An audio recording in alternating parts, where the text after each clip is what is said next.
Tibère Ier, fils de Thierry Ier, roi des Francs par là au nord-est, de l'Auvergne et de la Provence, petit-fils de Clovis, premier roi de France. Né vers 496, il a le même âge que ses oncles, Clotaire et compagnie. En 534, il devient roi à la mort de son père et est immédiatement confronté à ce qui deviendra une des pires décennies de l'histoire de l'humanité, entre l'assombrissement du ciel, le refroidissement, les famines qui se multiplient et finalement la terrible peste de Justinien. Pourtant, il survit, résiste et s'impose comme un grand roi. Après avoir découvert sa vie avant sa prise de pouvoir, nous allons maintenant découvrir à quoi ressemble le règne d'un des plus grands rois méconnus de l'histoire de France.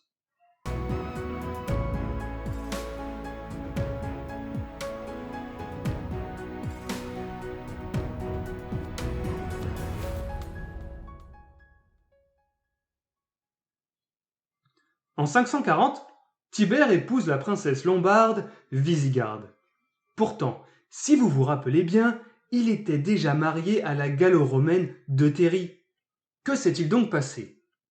Eh bien, les grands du royaume ne voyaient pas cette union d'un très bon œil et l'ont poussé à la répudier pour épouser celle que son père Thierry avait promis en mariage plusieurs années avant. Mais pourquoi ne prendre cette décision que maintenant? En plus, Tibère et Deutérie avaient déjà eu au moins un enfant ensemble, Thibaut. Ce n'est pas très clair dans les écrits de Grégoire de Tours sur la raison exacte. Mais il semble qu'un événement tragique l'ait poussé à prendre cette décision.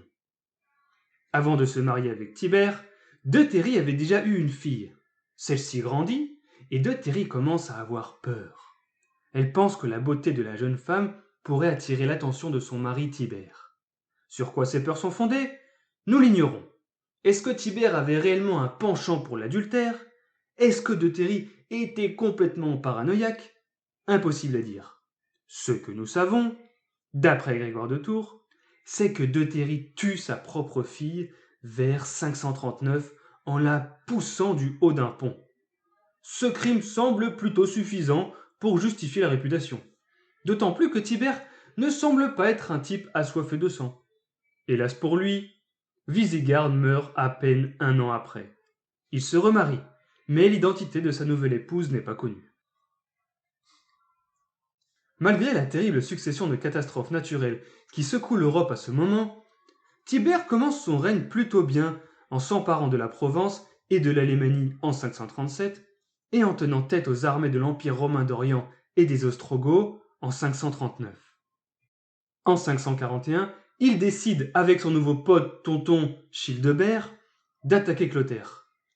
Et tout se passe super bien. Ils sont même à deux doigts d'attraper le roi de Soissons dans une forêt, sauf qu'ils n'avaient pas pensé à un truc, maman Clotilde.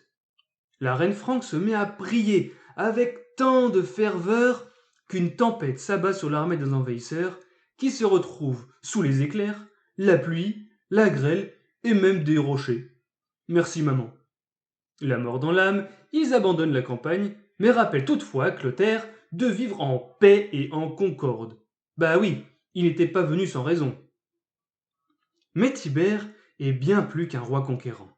C'était aussi un homme avec un grand cœur, comme il l'a prouvé avec son ami Givalde.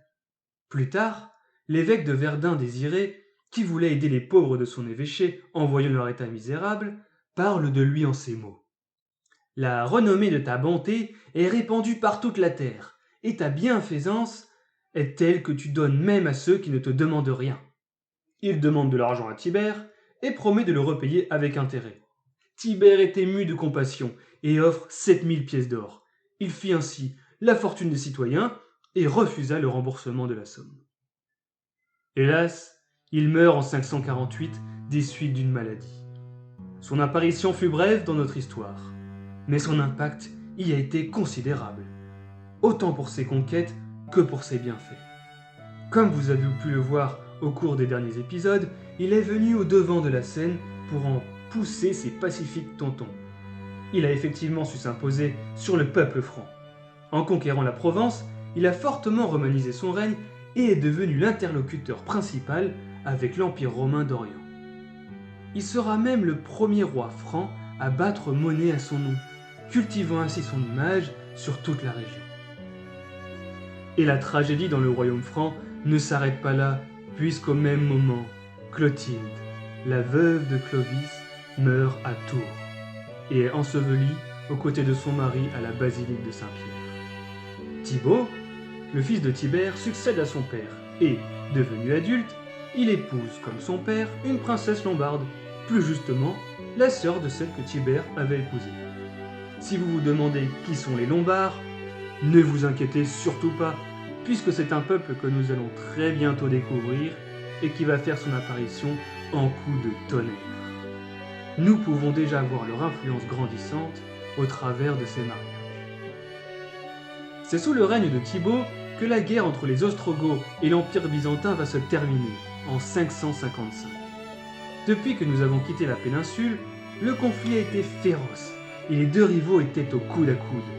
Buxelin, le duc des Alamans qui a été placé par Tibère, va même y faire sa petite conquête et descendre jusqu'au sud de l'Italie, mais sera tué par le général romain Narcisse et son armée sera anéantie, arrêtant ainsi la progression franque dans cette partie de l'Europe.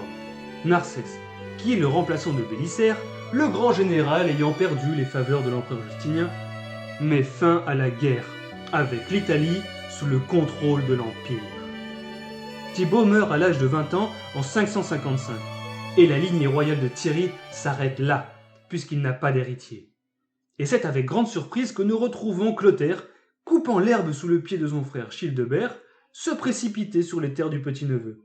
Il empoche tout et épouse même la veuve de Thibaut dans son élan. Ce n'est évidemment pas bien vu par le clergé et il finit par se rétracter. Mais ne nous inquiétons pas pour l'ami Clotaire, puisqu'une nouvelle opportunité s'offre à lui très bientôt.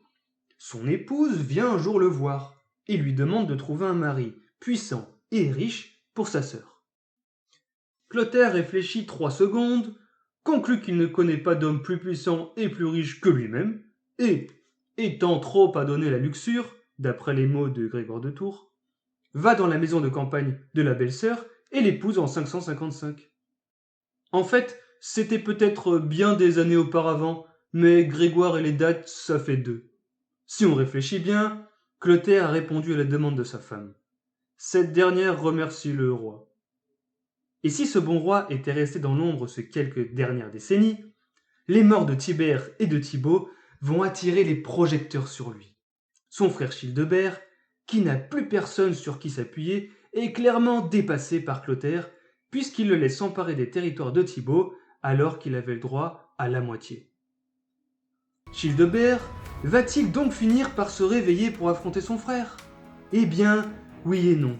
En fait, ce sont surtout les enfants de Clotaire qui vont faire exploser tout ça. Et surtout, la Bretagne, plutôt endormie jusqu'à maintenant, va tranquillement s'aventurer dans notre histoire. Ne ratez donc surtout pas le prochain épisode et n'hésitez pas à vous abonner et à aimer cette vidéo pour aider notre chaîne.